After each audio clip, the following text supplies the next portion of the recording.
I'm getting ready to get back to my wife and baby and just overwhelm her with my enthusiasm of how this is God's will and we're going to do it. The Lord tells me, no, zip it.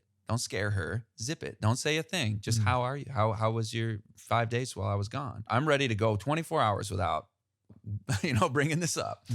And she comes to me within 30 minutes and she's like, God's been telling me you need to leave teaching and go into ministry. Oh, man. So I'm like, Holy Spirit is moving before you even have the conversation. Oh, yeah. She shocked me in that moment more than she's ever shocked me in our 22 years of marriage. I was just like, I did not expect that from you. That was definitely from God.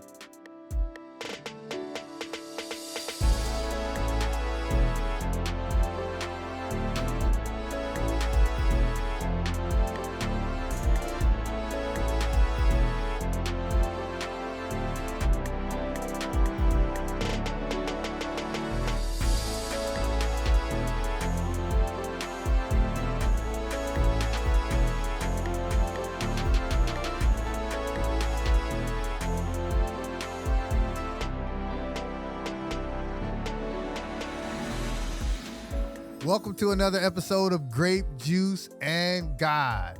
Man, happy to be here again with a good friend of mine, Mr. Scott Ritsema. How you doing, Scott? I'm doing well. Blessed today. It's really good to be with you, Pastor Rodney. Thanks for having me. Always a pleasure. Scott is with Belt of Truth Ministries, and we're going to get into all of that. He has an amazing story to tell, and I'm super excited to be here to help facilitate that. But without further ado, this is Grape Juice and God, and on this show, Scott, we have grape juice. This grape juice is a good one. This is a Concord grape. So before we begin, can we toast and have a sip? Now, the secret with me is that I usually drink all of this, so I'll try to save some for this episode. One of my favorite books, maybe my favorite book, tied with a couple others, The Desire of Ages. It refers to grape juice as a refreshing drink. Oh, man. It is. It's good. Yeah. But I always drink it thirsty, so I don't know if it's refreshing or need. You're going to need some cuts in the podcast to refill, aren't you? Yeah, I am. Let's go ahead and get right in it. Are you ready? Yeah. Let's begin. Scott, I got a chance to meet you here at my church, Avon Park, but we want to find out your personal story. Take us back. Where were you born, my brother? I was born in Grand Rapids, Michigan. Grand Rapids. Is it close to Andrews University? That is about an hour and change north and east from Andrews, from Berrien Springs, yeah. Now, did you grow up as an Adventist? I grew up as a Christian in a denomination that is very prominent in West Michigan called the Christian Reformed Church, which is predominantly people who had emigrated from the Netherlands. It used to be called the Dutch Reformed Church, and they had become Americans and changed their name to Christian Reformed. So how old were you when you actually found out about the Adventist Church? And in fact, take us through your story. Yeah, sure. Take us through your well, story. I can tell you I was 20, and when I was 20, I'd never heard of Seventh-day Adventist. Okay. I mean, we had... Wait, sorry to interrupt you. 20 years old in the Adventist area, and you had never heard of Adventists before. Well, there weren't a whole lot of Adventists in Grand Rapids, although funny enough, I later learned that the school I went to kindergarten at was like just down the hill from the Adventist school at that time. Wow. So, and I just didn't know because I was kindergarten. I, not really clued in, but yeah, I'd never heard of Seventh-day Adventists till age 20, but, grew up knowing Jesus. I mean, grew up praying, grew up going to Sunday school, Christian school. And what a blessing that was to never need to doubt that there's a God who created me, who loves me. And, everything, I wouldn't say that I always was cognizant of God. I wasn't always, and I certainly went sideways in my teen years, which I can tell you about. But I love the name of your podcast. Okay. It's Grape Juice and God. Yes. Like, isn't everything to be about God? It is. Everything. It should be. Yeah, it should be. Okay. If I'm going hiking, it's hiking and God. Okay. If I'm shooting hoops with my son, it's basketball and God. Okay. If I am going to the store, grocery shopping, it's grocery shopping and God. Everything. We got to bring Scott back. I mean, he's creative. What about married and God? There you go. Like that. I'm blessed to have a beautiful wife, and we've been married for just over 20 years now, going into 22 this May, and everything. I mean, we got to be thinking about our parenting. We got to think about how we're serving in our communities, how we relate with our aged parents and the needy around us, just 100 things. It's and God with everything. The Bible says that we should live and move and have our being in Jesus. Love it. You were raised by Christian parents then. What was it like growing up in your household? Were your parents strict? Were they... Not super strict. We could kind of watch what we wanted to watch on Okay. TV and come home from school and kind of get ourselves our own snacks. And so I kind of, had some liberties to eat and watch things that later on I'm making some reforms in my life. But you know what? God bless my parents. They did what they knew, and they loved me, and I never doubted their love, and had 3 siblings. And so, it was a good, solid family. We'd open the Bible before dinner. And my dad would say, Scott, would you like to have the reading before we eat at supper time after he'd come home from work? And, I'd always turn to like Psalm 117. Like, let's get, so I wasn't super into it as a kid, but you get that, fed into you, and you get those seeds planted. And like I said, I grew up, I remember sitting on my driveway. I'd shoot hoops, play basketball in the driveway. And I remember little kid looking up at the sky. And I'm just sitting there by myself, and it's, the clouds are rolling through. And we had sung the hymn many times in church, When Peace Like a River, It Is Well With My Soul. And the 3rd verse of that, the clouds be rolled back as a scroll. The trumpet shall resound, and the Lord shall descend.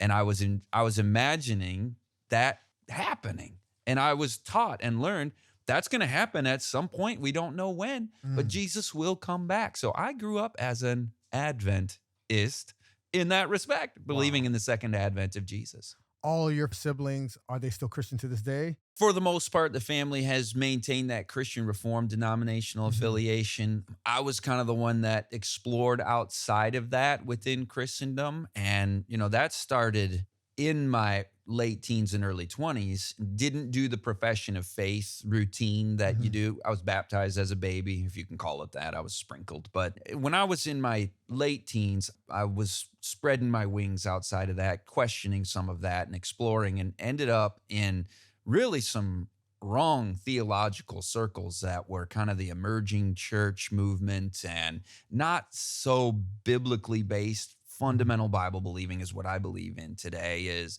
the Bible says it, I believe it, that settles it. I go by the word of God. Prophecy is true. The symbols are symbolic, but it points to real history. And so, some of that weirdness of, exploring things as a young adult, God needed to intervene in. Now, you said, I love that. You were sitting in your driveway, looking up at the sky, thinking about this hymn, and just questioning. So obviously you were always questioning because of, you grew up learning about the Bible. How did you get to the point where you were studying these other faiths? Like, why did you move from your faith that you had? Well, I was always questioning and skeptical. It's kind of just, you have a personality. You have a nature with it, and a lot of that actually probably comes from my mother. She is a thinker, and my dad is as well. My mom's a reader. And I take after her in a lot of ways. And her dad, my grandpa, was a lay historian, loved to study history and theology. And I could sit and talk with him for hours later on as I matured. So those questions were kind of embedded to always be thinking for yourself. And the Bible challenges us to do that. It says, come now, let us reason together. But really, it came out of rebellion too, which was not healthy. Because in my teen years, I'm 15 years old. I'm in high school. I'm growing the hair long. I'm picking up a bass guitar. And you're an 80s baby. Oh, yeah. So grunge is in, and all the alternatives. Yeah, we were talking earlier. Steve Urkel, it's like we got the same generational, memory. Right. You were born in 1980, Born in 1980, and you're born in 80. 80. But I'm younger. No, October. And what was it? January. The confession has been made. There it is. You're the senior member. But here. I look younger. No, but go ahead, continue. Played in the rock band. Listened to every worldly, unholy, un-Christ-centered thing that I could get my hands on. Right. At 15, 16, get the driver's license first. And me and the buddies are out just, making trouble, finding foolish things to do. And that phase in life, I was not happy. I was not happy. And the music is dark. The music is not uplifting. It's not sacred. And, you're inviting actual demonic influences into your life when you bring that worldly media in. And as a part of that, I could say that I thought the whole time when I was living in the world, of the world, for the world, I thought the whole time, I'm saved. I didn't reject my belief in God. I would drink alcohol with my buddies on the weekend and then go to bed and ask God's forgiveness and just be like, well, everybody's a sinner anyway. Right. And I'm just going to go ahead and do this and then ask forgiveness and I'm saved. So you didn't think you're like, I can just live my life. Exactly. I'll ask for forgiveness. Yeah. And then I can just restart that week over and over again. Or just over again, just fresh. You know, I had no plans to stop. So it really wasn't a confession of repentance. It was a formality where I thought there's this legal process whereby if I say these proper words of confession, then God's on the hook to, count me as his when I'm thumbing my nose at him day in and day out, living in total rebellion. That wasn't faith that I was placing in him. That was presumption. And it was, like I said, I was not happy at that time. I was chasing the pleasures of this world. So let me ask you a question. Typically, when I talk to someone about that time period of just living and then the music, they end up saying that they got to a point where they were depressed. Was there any depression, any dark moments there growing up to where you're like, I don't even know if I want to be here? Not to that level, but a lot of anger. Yep. And just like my countenance was just, and part of that was like the image. You're in high school, you're trying to figure things out. I'm in the big pond here from this little school and like, okay, what's my band? What's my style? And it's silliness, but it comes out of an insecurity. So you just adopt the attitude and the emotion that is that, I guess it's depressive, and the music only causes more of that. So when I say not happy, it didn't get to some of those really harmful, dark places where people have that suicidal tendency. And that, if somebody's listening and is in that place, Jesus is there as your loving Savior. He's never giving up on you. Don't give up on him. Reach out to him, seek him, find the light in his countenance of love in his open arms. He says he stands at the door of your heart knocking. He wants you to open that door and come in and eat with him. I guess we would just say this is a questioning period.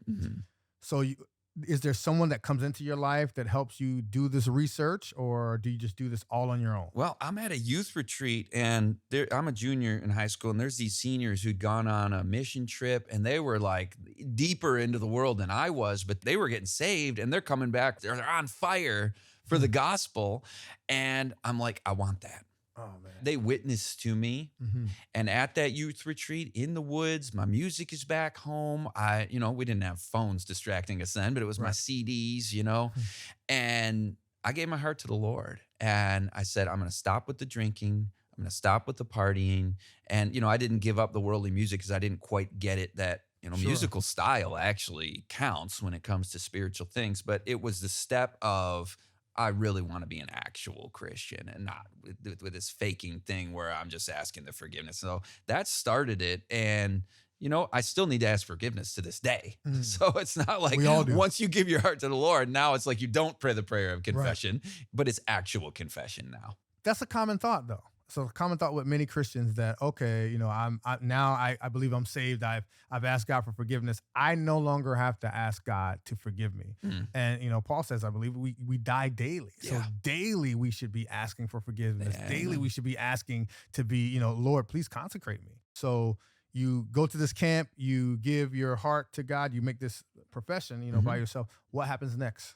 Well, all my buddies are still doing their thing. They didn't join me on that. So Friday nights, I'm just staying home.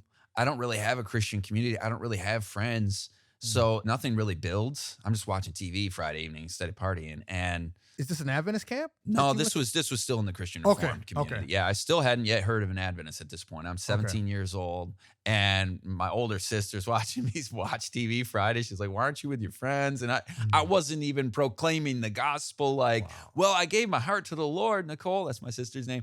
I didn't do that. I'm just like, oh, whatever. I'm just watching. So the Lord needed to do something in me, and that's when I start going to other churches and I start exploring things. And as I said, some of that theology is wrong, but I start becoming more bold in my faith. And as a part of that, there's a prophecy series that is beginning in my town of Grand Rapids, Michigan. Now I'm a freshman in college at this point. What college are you attending? Calvin College. Of course, Calvin, because it's Christian Reformed. Of course. So John Calvin being the forefather of that Reformed movement. So I'm going to Calvin. Buddy of mine named Chad, maybe some of your listeners know Chad Cruiser. He and I grew up together. We come from the same cloth spiritually. We were buddies since we were little. And he's going to these meetings. these prophecy meetings night after night. And he's like, Scott, you got to come to the meetings. These are amazing. They're teaching Bible prophecy in ways we've never heard. And Who's running the meetings? It's David Asherik is the speaker. Oh, man. Yes, Okay. yes. Oh, yeah. Super dynamic speaker. Yes. This is the year 2000. He's like this 20-something young guy, just a couple years older than us. We're 20, and we're going to he's going to and I'm like, well, what's so great about these meetings? I'm busy. You know, I'm studying. I'm in college. I'm working. And he's like, well, they told us who the Antichrist is. And I'm like, nobody can know. You can't know. Come on. Did you know? Had you heard of the Antichrist? Have you I'd heard of the terminology? concept, but it's like we didn't really learn about that in our church. Okay. Revelation was not a book we studied a whole lot. Okay. But he's like, I know who my buddy Chad tells me, I know who the Antichrist is. And I'm like, no, you don't. So then I say, okay, well, tell me who it is. And he goes, no, you just got to come. Because if I tell you, you won't believe me. Smart man. And I said, well, I'll make a deal with you. You tell me who it is, and I promise I'll come if you tell me. Okay. So he told me, and I scoffed at it. And I'm like, oh, that couldn't be. And he goes, I knew you'd say that, but you're still coming, right? And I said, okay, I'll come. So I come and I learn about the Sabbath truth, the seventh-day Sabbath of the fourth commandment, established in Eden before sin. Wow. And I start learning this whole study about how that perpetuates in the New Testament church. And I'm like, whoa, I've never heard of this before. I got to study this. I've got to confirm this. When did the day change over to Sunday, the first day of the week? Wow. When, where, how, by whom? For what reason? So I'm a history guy. Okay. I'm doing a history major because I'm going to be a history teacher. That's what I'm at school for. Same. Oh, yeah, you were a history teacher. I forgot about you. You taught government, didn't you? Yeah, I remember that. So, anyway, I studied that history, and I came to understand what these guys were preaching was correct about the seventh-day Sabbath. Was it hard for you to accept? I'm imagining someone coming from another faith, hearing these truths for the first time.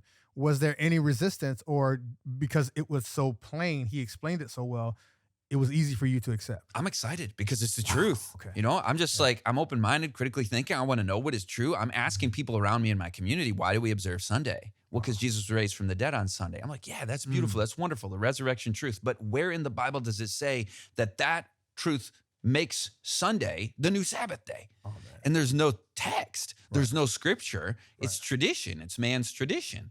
And so as I'm asking these questions and seeing there is no scriptural answer. One of the things they did in those meetings is they showed the USA Today somebody took out an ad in the paper, $10,000 reward for anybody who can show us in the Bible where Sunday is the new Sabbath day for Christians to be observed as the rest day of the fourth commandment. And I'm like, nobody's taking them up on that and getting the 10,000. So I read my Bible. I'm looking at the history. I get this book From Sabbath to Sunday by Bakioki, and I read the whole book. I stayed up all night. Like literally all night, reading that and then looking at references and going deep. I don't believe in staying up all night, but I was so excited about getting to the bottom of this because I had never heard of it. And then I'm talking to my buddies at college and I'm like, hey, do you guys realize that the seventh day is the Sabbath of the Bible? The New Testament church did not switch over to Sunday in the first century. And one of my history major friends goes, I know that that's wrong, what you're saying. And I'm like, well, how do you know it's wrong? And he goes, because the whole of Christendom couldn't all have gotten this wrong, all but 1% of the people who are observing the seventh day. And I said, so you're going on numbers, but we got to have the data. Show me the scriptural evidence or the history of establishing that in the apostolic time and generation. And there wasn't an answer for that from my friend when we had that little historical debate, as you do in the history department. Have all kinds of debates and arguments. And I was settled on this. I was like, this is the truth. It's interesting because as history majors, we love dates. And so if you can prove to us things that are in date along with the Bible, it sticks. I know you talk about your friends, whether they accepted it, they kind of questioned you. How was your family? Like your parents, what did they think? They're like, you're coming home and you're talking about this Sabbath truth and their whole lives they've been, studying something else. What was that like? I am so thankful for my parents and just the way that they are. How God has given them an ability to interact with their children as their children develop and find their path in life that God is leading on, that doesn't alienate, that doesn't condemn. And they weren't obviously in total agreement with me. Although later on, I did a series at Amazing Facts. This is 4 years ago for Doug Batchelor.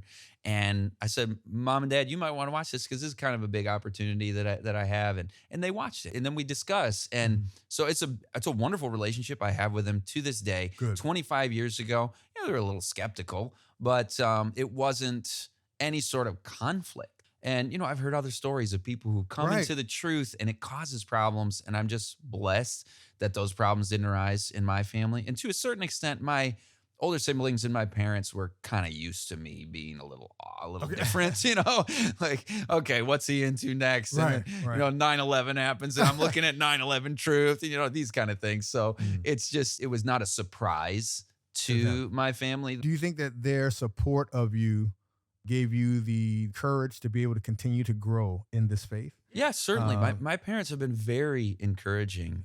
Going into ministry, extraordinarily encouraging to just, see that it's the Lord doing that. It's not, we're proud of you, son. We want you to be this. It's really a spiritual thing. They are people of prayer and they serve. Oh, they have got the heart of service. My dad was an optometrist and he retired, but he continued to go on for years, doing medical missionary, serving in the urban, underprivileged communities, as well as my mom doing taxes for the underserved, just helping people finish their taxes before the tax due dates. And so they're in their local communities doing things that more so overseas in the past. But as they get older here, they don't stop. And also just serving their own family. There have been situations where there were needs and they just step in. So that's my folks. I love and respect and admire them greatly. Yeah. So you find this Adventist religion at freshman year of college.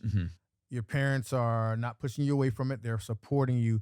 What now happens? You go back. Do you continue to stay at that college? Yes. Okay. I finished. My buddy Chad, he went to Mission College. He's like on fire for this message because he goes through all the meetings. I only went to 2 of them, just enough to get this Sabbath nugget and study it for myself. And I'm like, yeah, those Seventh-day Adventists, they're right about that. And Chad gets baptized. He's all in. He becomes a Bible worker, missionary, documentary filmmaker. People can find him at Health and Homestead YouTube channel. Still to this day? Yeah. Oh, yeah. So, he's still a busy guy. Belt of Truth is, I'm kind of lagging behind him a few years.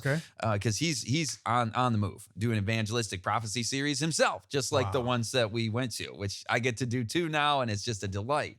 But yeah, for a few years, I'm like, I don't know about it's a Seventh-day Adventist church. Yeah. So I'm keeping my distance, even though I'm keeping the Sabbath by not going to work, but I'm still worshiping with the mega churches that I'm in. I'm teaching at an evangelical Christian school in California at this point. And so I'm kind of like not all the way there, which I regret that period because it's like those are lost years. But, it was like that was my community. That was my school. But then something happened with the mega church that we were at the time where my wife and I, we didn't have kids yet. And we're looking at this going. Hold on. So you my wife. Yeah. We missed that part. Minor detail. You have a wife. So you met your wife at that college? Or? Yeah, we met at Calvin. Yeah. So she was not Adventist as She was not. And she's meeting me. And I'm like, hey, by the way, if we were to ever get married, I've got this thing. You notice I don't go to work on the 7th day. She's learning how a little different I am, but I liked her because she was a little different. She's Canadian. I've been in Christian Reformed, Dutch, Grand Rapids, southeast side of town bubble, she's different. Her parents are missionaries. She was born in Zimbabwe. So tell me about your story. And she's got a unique perspective on things. I'm starting to like this girl. And so we ended up having a relationship in college and getting married like 1 week from our graduation. Oh man. So you get married. You obviously you gave her Bible study.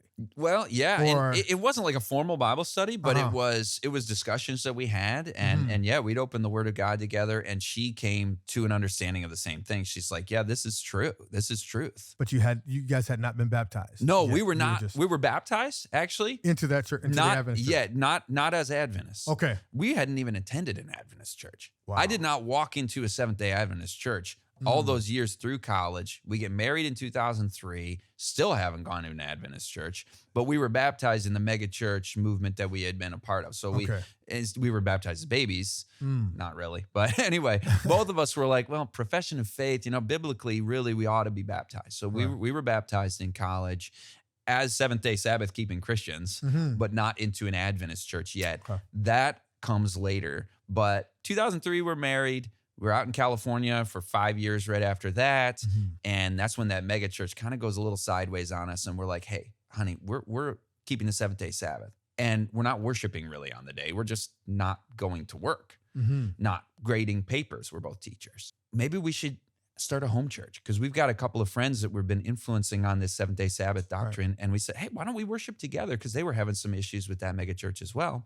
And so we had a house church for a couple of years. Man. Well, then they move. And now it's just my wife and I looking at each other again, like this isn't much of a house church. So let's give these Seventh-day Adventists a chance. Finally, after years, we give these Seventh-day Adventists a chance. How many years had you, this is like about 5 years before you even set foot in an Adventist church? 5 years from our marriage, 8 years from hearing the prophecy series. Wow. Yeah.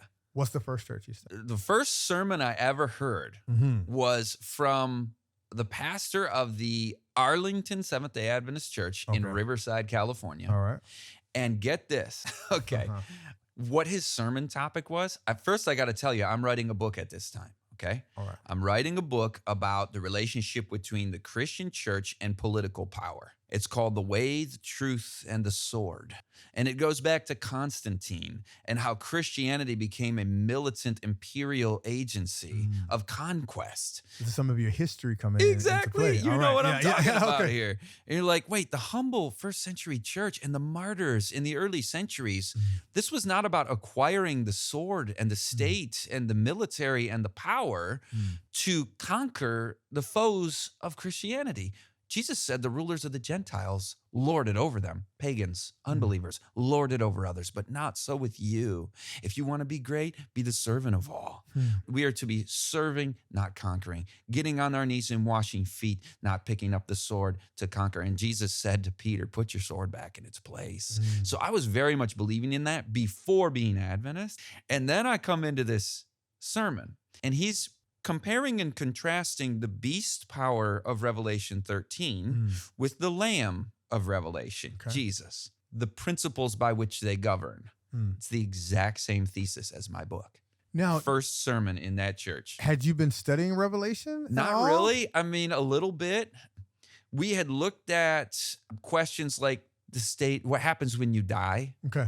Are we immediately in heaven, in hell?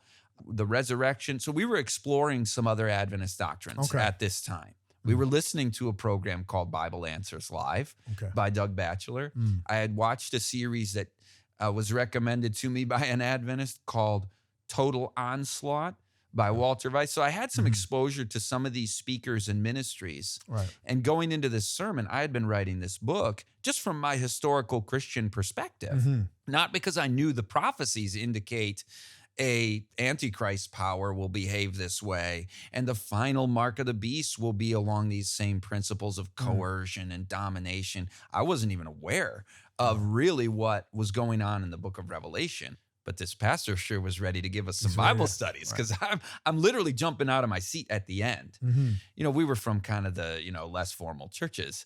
And so he's, you got the final word of prayer, and he walks down the center aisle, and everybody kind of remains in, in a reverent posture to wait. In a reverent posture. But you were excited. But I'm just like jumping out of my seat. I'm escorting him to the back where he's going to shake hands. And I'm like, Pastor, can we talk? Because I'm writing a book on the exact same message that you just preached. And this is super exciting to me to know that you Seventh-day Adventists believe in this. And he's like, this guy's not an Adventist. No. Let me sit down. And so we started having Friday evenings, my wife and I, him studying. And basically we settled all the questions that I had. I'd discussed with my friend Chad, who'd been Adventist for these 8 years. I'd studied, and I was kind of, on the fence on some of them. We finally just settled all those. And then we were Seventh-day Adventist October of 2008. It's interesting you're writing the book. I liken it to that God is preparing you mentally. And then you have a similar story as Ivor Myers when he says he comes into the Seventh-day Adventist Church and he's getting all this information and he's looking around like, what? I'm so excited. But people around are just like, yeah, this is good. But you're so excited about it. You studied with that pastor for how long? You would say about 6 weeks. Did you guys go through like all the Bible studies? Couple months. He was kind of asking what we wanted to study and just seeing where we were at, and we had developed some understandings of the Adventist teachings at that point. So it didn't really require a whole lot of study. It was maybe a couple of months that we were studying together. Okay. Yeah. So you become baptized, you and your wife. Do you have any kids at this moment? No. The Lord withheld that from us for years, and that became a matter of struggle, really, for my wife's heart and her faith and her journey, because she wanted to be a mother. Right. We're in California. It's kind of chasing the rat race culture there. It's the influence, particularly in her mind.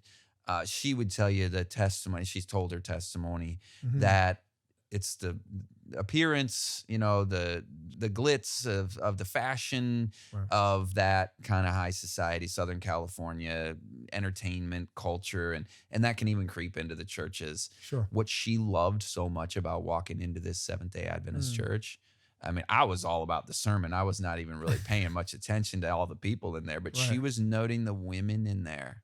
They were simple. They were modest. They were loving. They were confident in their love of Jesus that didn't need to come out in some sort of display.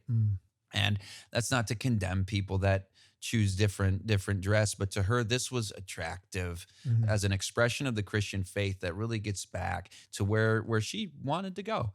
And God took her there and led us both kind of for different reasons. For me, it was more about doctrinal, things. Sure. And for her, it was like, this is the community where I see the spirit of Jesus, and I feel like this is home. And she understood the truths as well, but that community was especially of a blessing to her. But we moved to Michigan because we're like, I don't think we want to raise our kids here. Maybe we can, live in the country and find some, affordable. Well, I'm a teacher, you're not making a lot. So we moved back to Michigan, where I'm from, and that's where we're praying for a family, for children. We're like, we want to homeschool. And the Lord says no, and he says no, and he says no. Not at this time. No. And we look back and we're like, we needed to grow in our in our faith. We need to grow in our understanding of who God is. And really that's the most important thing. Sure. It's not about just us getting the correct doctrines and truths. It's what these truths tell us about God. That was what was so compelling to me about the Seventh-day Adventist faith. Okay. He's not, ready to condemn and torture people in hell for eternity. He's not calling us to some sort of, like I was describing with the Constantine ideology. He's calling us to the love of Jesus Christ. I'm reading the book, The Desire of Ages. Like, this is the best thing ever. And so just loving God like I never had in my whole life was the real conversion point when we were coming into that Seventh-day Adventist church in 2008. But now I'm fast forwarding to Michigan, 2009, we moved back. And as we're growing in that faith and in that love of God, God blesses us with our first. He came in 2011, our firstborn Levi. Question for you. Yep. We spoke earlier, even on camera, about being a part of a faith, but not really living it. Now you're saying, and correct me if I'm wrong, you're now living it. Like, you're not just a part of this church. You are living this faith each and every day. And your heart is being prepared. Your mind is being prepared. Do you think that it was God that was kind of waiting to make sure that you were mentally ready to, because this is what you were praying for, to allow you to be able to have children at the right time? Exactly. Okay. I've had that similar experience where my wife and I, we lost a child, and we were looking for a long time to be able to have a kid, and it just was not the time. But I realized that God, in his perfect timing, allows you to have kids when, especially if you're asking him, Lord, please give me an opportunity to be able to have, children, but I want to be mentally ready, spiritually ready. And he does that. He honors that. Did he honor that with you in allowing you to have children at the right time? It's his timing. Yeah. That's that, to hear that story also from you. It's like, there are a lot of your listeners that are going through that. Right. And be encouraged that God is with you in those struggles. We get this wrong picture of God where he's kind of up in heaven, like pulling levers and pulling strings and dictating everybody's pain. And it's like, no, Jesus gave the parable of the weeds and the wheat. Right. The weeds are the evil in the world and the wheat is the good. And people are asking the person who's the farmer here in the parable, why are there weeds in your field? And he doesn't say, well, because I mean for them to be there for some good reason, because I created evil and I made Satan and I want him as my, nemesis. And I'm trying to do something to gain some glory for myself by making you all have pain and suffering and sorrow. That's a satanic picture of God. Right. Jesus said an enemy did that. An enemy has done this. Look up those words in Matthew 13. So God takes no credit for that. That's right. Satan's doing. And I think that's important for us to remember. God is with us in our pain. I had one time I was teaching, this is 2011, I was teaching at a public school, and the secretary had a daughter who was going to that school who was killed in a car accident. Ooh. And this is during the summer, and I'm teaching a summer course. There aren't a lot of people in the building, but the secretary's coming in for work. And she comes in the next morning after that happened. And the assistant principal runs up to me. She's like, Scott, you got to come talk to her. Wow. Because she knows that I'm a Christian and she knows the secretary is a Christian. And I had been, like you said, living my faith. Like I'm talking about it all the time, like every opportunity I have to witness. And so the whole staff knows, Scott and his Christian faith thing. And so now I'm the chaplain here. I was not prepared for that. I didn't know, I wasn't in ministry. I was just a history teacher. But we all need to be ready to give an answer for the hope that we have. So I'm whispering prayers on my walk to the room where this mother who just lost her daughter hours before is there first thing in the morning. Like, what am I going to say to her? And I didn't go, well, this happened for a good reason. No, God wanted this to, no. But she asks me, why did God do this?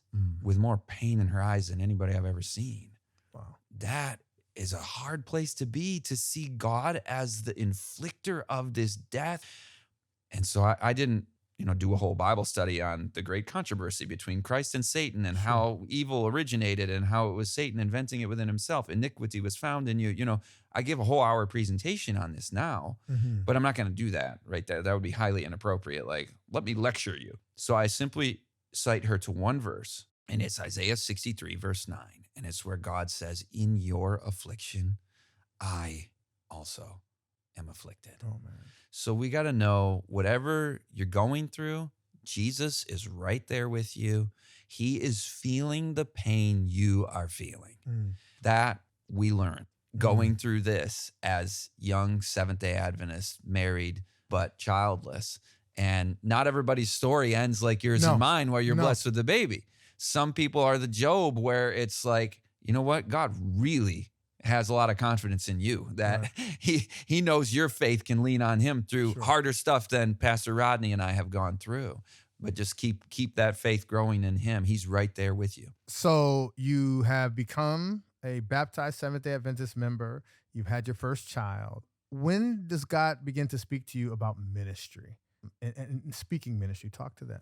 It's about that time, actually. I'm teaching in this public school and studying, learning, talking to whomever I can. I'm going to the Seventh-day Adventist church. The Sabbath school superintendent's like, man, this guy's on fire. He's a teacher. Let's give him superintendent's remarks, to give him a few minutes to have a little message. And that then transitions to being able to have the pulpit for the sermon, which was mind-boggling to me, because growing up, it was like, if it wasn't the ordained, it was more formal in that regard. Had you ever preached before? Oh, no. Never. Never? So No this way. is your first? Yeah. How did you do? I know I remember my first sermon.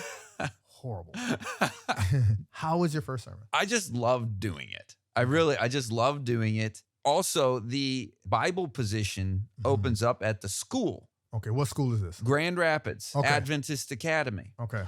That Bible teacher moves on, and I'm like, I'm a teacher. I love the Bible right now. I'm a Bible teacher. So I go to the principal. I'm like, hey, can I put in a resume? Wow. She's like, well, do you have a Bible degree? I'm like, no. I got a master's in history, economics, and political science. Wow. I've got a bachelor's in U.S. history.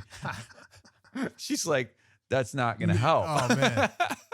So she says, I don't think that's going to work. I'm like, okay. She's not going to let you get a certification? Well, that's going to take years, isn't it? It's going to take some time. Well, here's how it works. The pastor hears that position is open. He believes in what the Lord's doing through me. At this point, he had gotten me to do a preaching series, like an evangelistic series. Wait, at a college. So you're doing series then? Yeah. So I did the sermon, and then I'm doing a series evenings, speaking to college students about the prophecies. What were people's responses to your sermons, like while you're preaching? Positive. I mean, Okay. yeah, it wasn't like, who's this guy? You know, if it would have been in the church that I grew up in, like, you got no place preaching, you're a history teacher. Right. But the doors were opened within the Seventh-day Adventist church that Sure. I was so blessed by and thrilled about, because I'm like, this is what I want to do, and God's calling me to do. And they were like, do it. So they really just opened the way for the moving to the Spirit.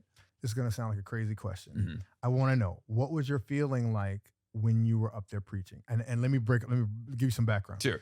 I had done many things. But when I got up to preach, there was a feeling I just couldn't describe. It was a sense of peace, and I knew this is what God wanted me to do. 100%. Did you get that? Okay. Exactly the All right. same thing. It's Man. I am in the sweet spot of God's will right now. And it's funny, looking back on premarital counseling, they ask you these questions like, if you could design the idyllic career in life where you're doing what you really feel passionate about. And I was like, well, I'm going into being a teacher, but that's, like 5-6 hours of classroom time per day, lesson plans, grading papers. And I really want to spend more time studying, more time preparing ideas, writing, lecturing. And if I could, this is the funny thing. I said this back, way before I was Adventist, when my wife and I are getting ready to get married. The perfect thing for me would be if I could not have to teach every day during the week, but I could maybe like travel around and speak at churches on something that, interests me, that I'm passionate about. And, I'm spending the week kind of, bringing things together. But then on the weekend, I get to have seminars or something. I didn't know this existed within Adventism. Wow. It was like envisioned in my head in 2003. And then later on, folks who know Belt of Truth Ministries, probably aware of Media on the Brain. That's what I ended up doing. We're getting ahead of ourselves a little bit, but that was 2012. That came out of the teaching position that I ended up, by God's grace, being able to have, because the pastor who is having me do the evangelism, the conference who he talked to, meaning the leadership of the pastors in the schools, they said, let's interview this guy. Let's give him a chance to have that Bible teaching position at that school. And they were supportive, and they asked me some tough questions. I mean, they really grilled me, and I respected that because this guy just came out of nowhere. Who is he? He's going to be the Bible teacher at one of our few academies in this conference. And so they held my feet to the standard, and by God's grace, they said, let's move forward with this. So I was able to do that Bible teaching position. But that's where ministry came out, like a formal ministry, because the Media on the Brain thing was a need amongst our youth. So you finally get the teaching job. You're a Bible teacher at the Grand Rapids Adventist Academy, while also doing your ministry where you're going around and you're doing series where you're preaching. Yeah. For anyone who does not know, if you're doing ministry with children, trust me, you are being prepared to go out and work in the field because they're asking you all kinds of questions. Oh, yeah. They're pushing you. And you want to be prepared to answer those questions. So it's a deeper study. Yeah. And I loved the students that asked the toughest questions, the deepest thinkers, the ones who would push back. I love the classroom in that regard. I mean, the ones that want to be asleep or not be in there, they're always like, okay. But when I transitioned to teaching at churches all day on Sabbath, it's the students that want to be there. So I'm still the teacher, but it's everybody that wants to be there. But yeah, it came out of that context of being in the classroom with those high schoolers, having great discussions, exploring God's word together. And I loved those students. And I saw media coming in and creeping into their lives in a way that was disrupting their peace, their happiness, their relationship with Christ. And so I started ministering to them on that level, encouraging them, not with some condemnation, but hey, these are the effects of media. Let's talk about this. And then the local pastors hear of this and they're like, can you do this as a sermon? And I'm like, sure. What should we call it? How about we call this sermon for the church Media on the Brain? Wow. And then the conference hears of that and they're like, will you do this as a camp meeting seminar? Oh, man. I'm like, yeah, I can expand this into 6 parts and we'll call it media on the brain. And then the AV guy at the camp meeting, he's like, we've got these recordings that are just audio from camp meeting. But will you come to my church? And you're getting invitations from all these other churches to do this exact same camp meeting seminar locally for them. But why don't we set up some cameras and we'll get a seminar recorded for you so you can produce DVDs. This is 2012. Right. You can produce DVDs. You can sell those and fund a ministry. Put them out on a table after sundown after your seminar is over. So this begins. Because you are, I mean, how I heard of your name was Media on the Brain. Yeah. Would you say that's one of your biggest ministry? That was how it started. Yeah, Okay. that was certainly how it started. So you go from, when do you move out of the classroom and just go full-fledged into? It was Media after on the Brain? second year because I'm trying to juggle both. We've got this baby, a toddler, I guess. I'm reading Child Guidance. Or actually, it was Adventist Home at that time. I didn't know the book Child Guidance existed. We were still coming along and learning. But I'm like, being a parent is a high calling. This is the most important job in my life. And when I had interviewed for the Bible position, my wife was pregnant and actually was beginning labor while I was in an interview with the school board. And I didn't know she was beginning that, but they asked me the question. Now, you're used to teaching at bigger schools where you got maybe 2, maybe 3 classes to prep. You're going to have 5 here. You're going to maybe have this club and other responsibilities. Sure. And you have a baby coming along. Are you able to really deliver what's needed in terms of the commitment at this school? And I answered them just honestly and frankly. And I said, well, this baby is my primary ministry in life, my wife and child. Right. Ministering at the school will be my secondary ministry. And I figure there's no way I'm getting the job now, but I got to be honest with them. And they respected that and hired me. But yeah, so here we are now, second year of teaching at this school. And it's like, I got to choose because this ministry of traveling and speaking to churches is taking off. And I can't have 2 jobs. Are you going every weekend? Like, are you traveling every weekend? It wasn't yet now? every weekend. Okay. No, but it was enough where, I'm gone a lot, I'm busy, and kind of starting a ministry, not just doing seminars. Not on purpose, but just this is happening organically. It like totally God is moving this thing. It totally is. And we're like, well, what should we call it? Well, we're doing Media on the Brain seminars. Maybe we call the ministry Media on the Brain. But then I'm like, you know what, honey? I say to my wife, you know me. I'm on this topic, then I'm on this topic. Now this is interesting to me. Now that's interesting to me. Right. I don't know if I just want to only do Media on the Brain seminars forevermore and pigeonhole. So we were like, well, how about just truth? Something related to truth. Because then anything true we can talk about. So Belt of Truth from the Armor of God became the name of that ministry. So the ministry takes off. When do you decide to just say, you know what, I'm not going to teach anymore.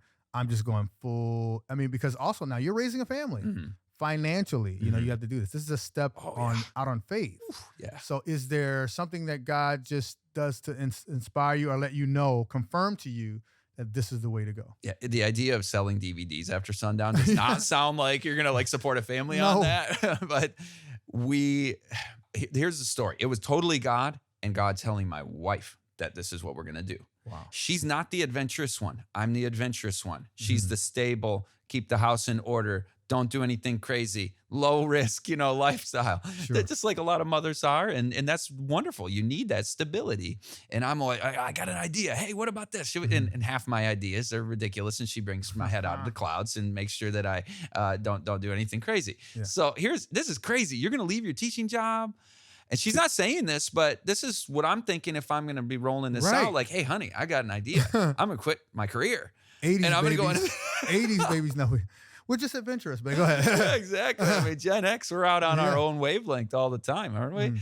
So I go to GYC. That's Generation of Youth for Christ. They've got this big exhibit hall, big conference of young adults. And I said, well, why don't I get an exhibit booth, put the Media on the Brain DVDs out there and see how this comes together. And I'd seen others do similar things. My friend Chad, people I learned a lot from, Little Light Studios, Little Light Ministries. Folks should check out their YouTube channel. They're awesome. They were on the media topic before I was, and I was learning things from them, incorporating some of their stuff in mine. And so I give them a lot of credit for really helping this movement get started. And I rode their wave, really. And others like Christian Berdal as well. So I'm kind of late to the party, but everybody's starting to talk about media. And this DVD is sitting there as people are walking up and down the aisles of the exhibit hall. and it says media on the brain. Everybody's talking about the brain at this point, too. course. This is like the two things that everybody's talking about in 2012. And these things are flying off of there. They don't even know who I am. I'm not on any satellite TV. I'm not even on YouTube. Right. I've just got DVDs. I'm nobody yet. But God's growing this ministry just right there in that exhibit hall. And then Amazing Discoveries walks up to me and they're like, what is this? We may want to have you come out and put you on our satellite network. That's going to be a big splash right there because they are hugely followed. And so I'm like, okay, I had several divine appointments, not just AD, but others. I'm getting ready to get back to my wife and baby and just overwhelm her with my enthusiasm of how this is God's will and we're going to do it. But I'm like, the Lord tells me, no, zip it. Don't scare her. Zip it. Don't say a thing. Just how are you? How was your 5 days while I was gone? I'm ready to go 24 hours without, bringing this up. And she comes to me within 30 minutes and she's like, God's been telling me you need to leave teaching and go into ministry. Oh, man. So I'm like, Holy Spirit is moving before you even have the conversation. Oh, yeah. She shocked me in that moment more than she's ever shocked me in our 22 years of marriage. I was just like, I did not expect that from you. That was definitely from God. Wow. Yeah. So you leave teaching, you start doing your own independent ministry, and this is what you've been doing ever since. How long have you been doing your own personal ministry? This has been since 2012, but I guess I was teaching still at the end of 2012. But then, interestingly, God opened up the door for one more year of part-time teaching to help bridge the financial gap. That was at a different school that took me on part-time at a boarding school, but the Great Lakes Adventist Academy, and I praise God for that opportunity they gave me. And then we wrapped it up after 1 year and went full-time into ministry. So, yeah, that was 2014 that it was 100% full time. Yeah. And you're still going strong. Yeah, by God's grace. So you've been on shows like 3ABN, what other Little Light Studios, but many other things. When I met you, how I met you is I'm preparing to preach, and my wife is like, yeah, and then I'm like, yeah, this guy Scott Ritsema is gonna Scott, and so she gets excited, and we come to hear you in Sebring, Florida. And you have many of people who love your ministry. And so that's how we had an opportunity to be able to meet, had you come preach at this church. I just thank you for that. Yeah. On the show, we do something where we give everyone their flowers. Okay. David has yet to buy the flowers yet. David's our sound guy. But we give these imaginary flowers. One day I'm going to say it and he's just going to have these flowers. But I want to give you these imaginary flowers. And that's what this is saying. Your ministry has been for several years. And I will tell you that everyone I come in contact with that knows you knows that you love Jesus. And you are definitely lifting him up and drawing men towards him.